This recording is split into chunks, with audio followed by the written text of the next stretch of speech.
Hello, my name is Tom Voyles, and I am an assistant nursing professor at Mercy College in the ASN program. I am also a clinical instructor in the ASN and BSN programs at St. Vincent Mercy Medical Center. I want to thank Dr. Pauly for asking me to talk to you today about quality and safety at the unit level in the hospital setting. I've been a registered nurse for 32 years. I graduated from the former Mercy School of Nursing in 1985. I have worked in a variety of settings at St. Vincent, including the neurointensive care unit, the medical, surgical, and trauma intensive care units, the critical care flow pool, the emergency room, and in a 3-year stint in 2011 through 2014, I was a unit manager for the 4B unit at St. Vincent, which is the ICU step-down, and the 4C unit at St. Vincent, which is the oncology and pulmonary unit. I was asked to speak to you today to offer a management perspective on my role in addressing patient quality and safety as a unit manager from St. Vincent Mercy Medical Center. I was able to read over your PowerPoint on quality control and read chapter 23 from your management book. My plan is to talk to you about different quality improvement programs that I instituted on my units to give you a good example of the content learned from you in those chapters. I would like to start out by mentioning several terms that are synonymous with quality control. They are terms like performance improvement initiatives, quality management, performance management processes, quality outcome management, quality assurance. You'll hear all of those terms mentioned. They all basically mean quality control. At St. Vincent, we refer to quality control as QoS, or Quality Operating Systems. Your book talks about TQM, or Total Quality Management, as a form of quality control. What does quality control mean to me and to all of you? These are so-called buzzwords, basically mean the same thing. We are always looking at ways to improve patient safety in our hospitals. Why? Why are we so concerned about patient safety? It's because we must answer to and demonstrate accountability to our insurance companies, the government, which includes Medicare and Medicaid, the Joint Commission, and most importantly, to our patients that we care for.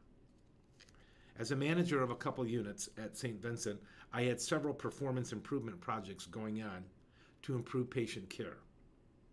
I participated in the Institute of Healthcare Improvement, the IHI, seminar in Cincinnati in 2011.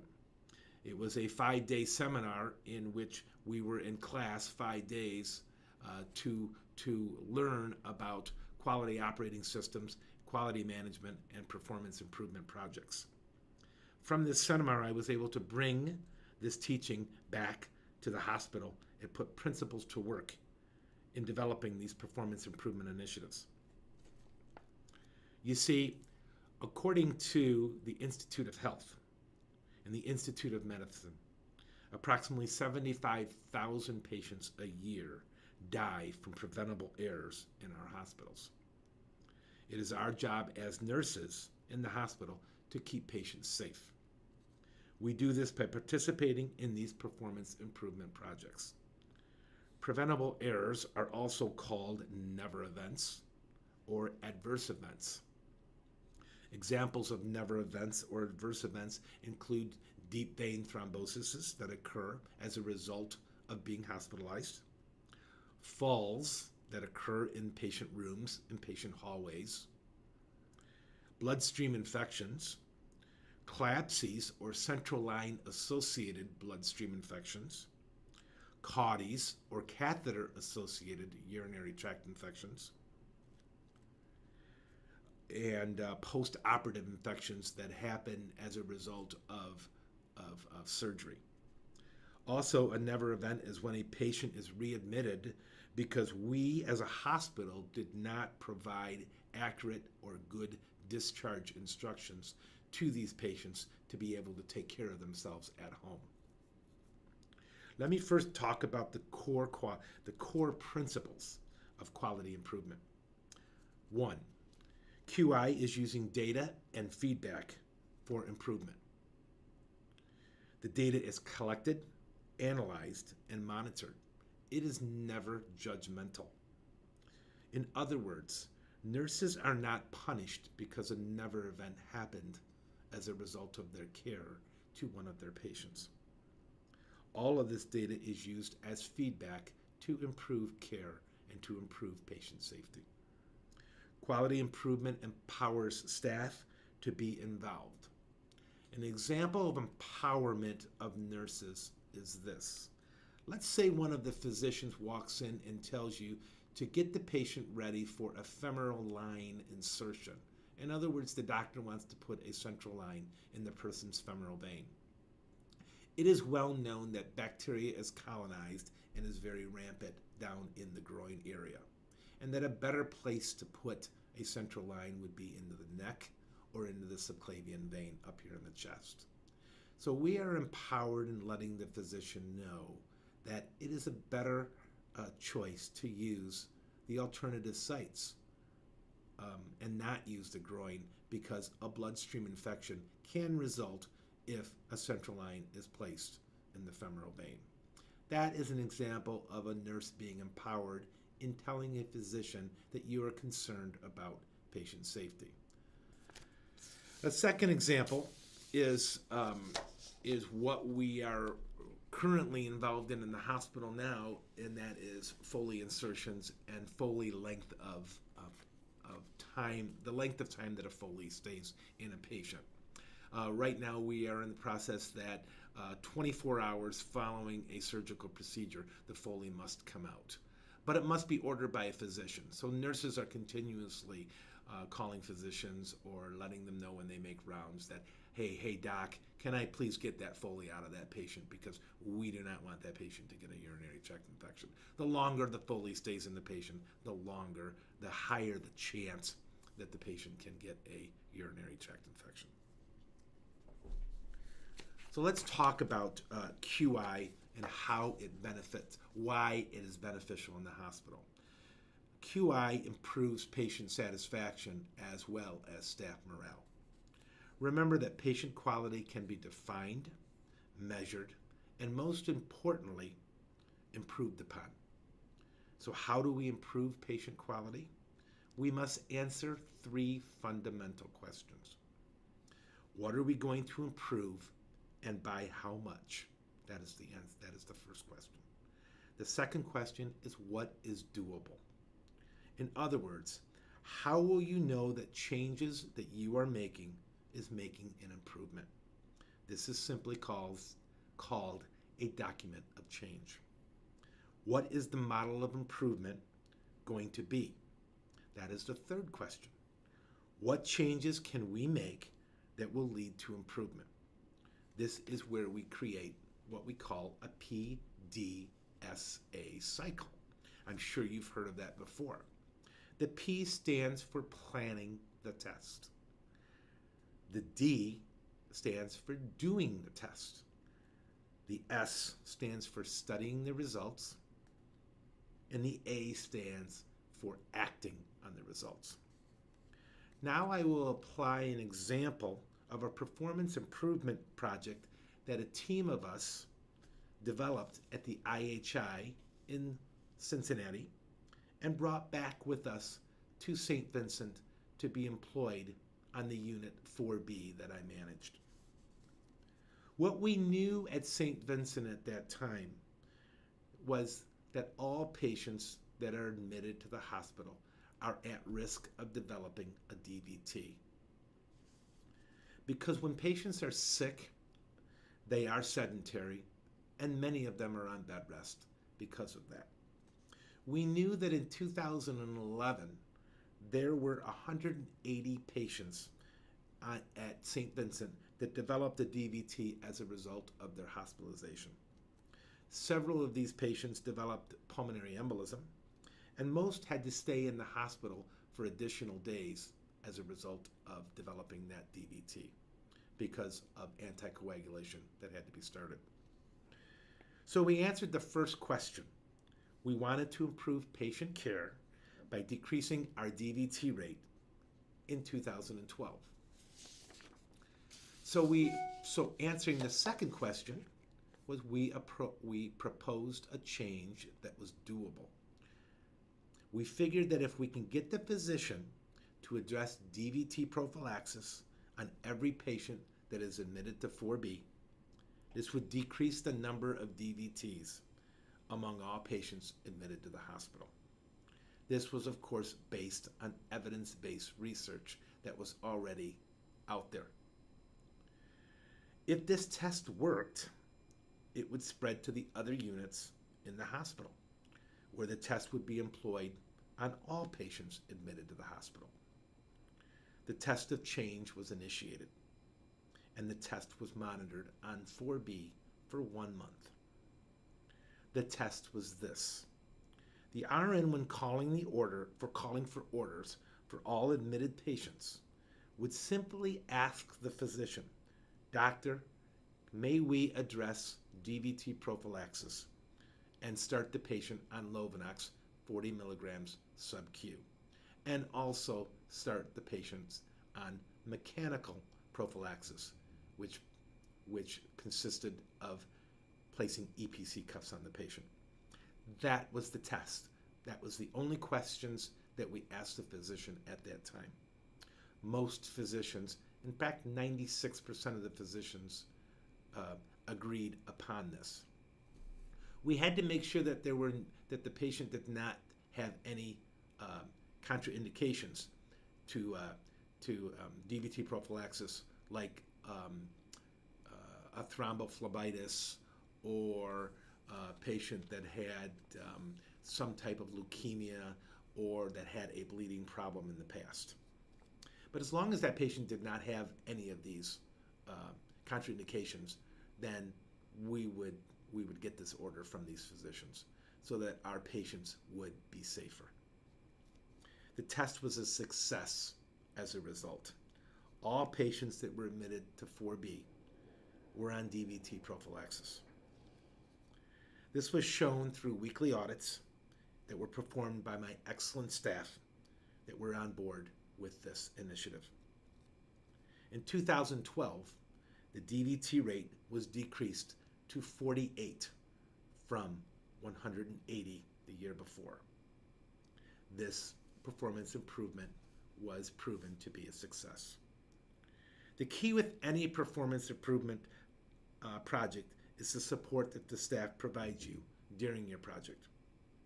Another example of a PI project that was started on 4C, the oncology unit that I managed, was when I was the manager of that unit. We had 4 cases of bloodstream infection in our oncology patients that were receiving chemotherapy. So in a 1 month period of time, there were 4 bloodstream infections in our patients. I was asked by the quality office at St. Vincent to do something about this. They wanted me to improve this rate. This rate was too high. So the staff and I came up with a project that we hoped would decrease these bloodstream infections from happening. So our test of change was 2 things. We decided that we were going to do a sterile dressing change every Monday and Thursday on these PICC lines. And these dressing changes were going to be done by a certain number of dedicated staff, oncology nurses, that took care of these patients. The second thing we decided to do was not to draw blood off of these PICC lines unless authorized and ordered by the physician. In other words, through evidence-based research, it has been proven that drawing off of a central line, drawing off of an IV, or drawing off of a PICC line, that is drawing blood off of that line for lab, has proven to cause bloodstream infections. So what we decided to do was we decided to stop drawing off these lines and poke the patient with a needle, and this would be done by laboratory. This would not be done by the nurses anymore. As a result of this change, as a result of doing this performance improvement project, 4C did not have any bloodstream infections for 18 months after this project was initiated. I had to report all of these findings in weekly QoS meetings with hospital directors and CEOs that came to my unit to learn from us and to learn what we were doing to improve patient safety. What was important was progress was seen. I want to talk briefly about with you sentinel events and root cause analysis, and you'll see this in your PowerPoint as well. An RCA, or a root cause analysis, is just a meeting of staff members involved in a sentinel event. And what the aim of a root cause analysis is to find out exactly what went wrong and how do we improve upon this so that it does not happen again. For an example, on one of my units, I came in on a Monday morning and my staff immediately came into the office and told me that one of our patients fell during the night, bumped their head on the end table, and developed a subdural hematoma, in which this patient had to go to surgery immediately and was in neurointensive care for a couple days following the incident.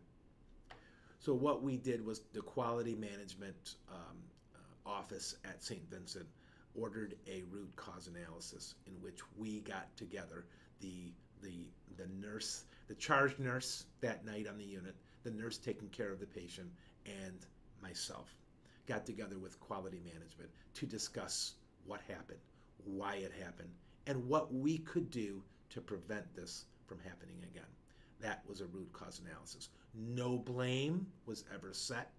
No blame was ever brought upon the nurse taking care of that patient. Joint Commission, of course, requires these root cause analysis to be done on any sentinel event in the hospital. Sentinel events also include any patient that dies as a result of a surgical procedure or a fall or a bloodstream infection. This patient that we had that developed a subdural hematoma did not die, but they did suffer a longer hospital stay as a result of this. One last thing I want to talk to you about is why we must remain accountable and keep our patients safe in the hospital. It is simply because we will not get paid by the government if we do not have performance improvement projects in place. For an example, 50% of our patients that we take care of in the hospital are insured by Medicare. And this means their hospital bill is paid by the government. For each patient that we take care of, the government or Medicare will hold back a certain percentage of the money that is owed to the hospital as a result of taking care of one of their patients. If we do not meet quality metrics that are set forth by the hospital and the government, then Medicare or the government keeps this percentage of money at the end of the year. If we meet our metrics, okay, then that money is paid out to the hospital on a yearly basis. This money is in the millions and millions of dollars. Now you know why it is important to the hospital administration that quality improvement programs are started and followed through to improve patient quality and safety. An example of this would be what we talked about earlier on 4C, patients that have bloodstream infections as a result of us manipulating their lines and as a result of instituting chemotherapy through these lines, the blame from the government is on the hospital. And if the patient has to stay 3 or 4 extra days to get antibiotics because of the bloodstream infection that we gave them, okay, that money, okay, is held. That money is held back. That money is not paid back to the hospital as a result of that 3 or 4 extra days that the patient spends in the hospital. So you can see why administration of the hospital must be on board with all of this. I want to thank Dr. Dan French for his assistance in providing this video today for all of you. I hope that I was able to simplify quality control by giving you real-life examples on how performance improvements projects are started, maintained, and followed through in the hospital setting, and why we do them in the first place. I thank you. It was a pleasure sharing this video with you and information with you today. Thank you very much.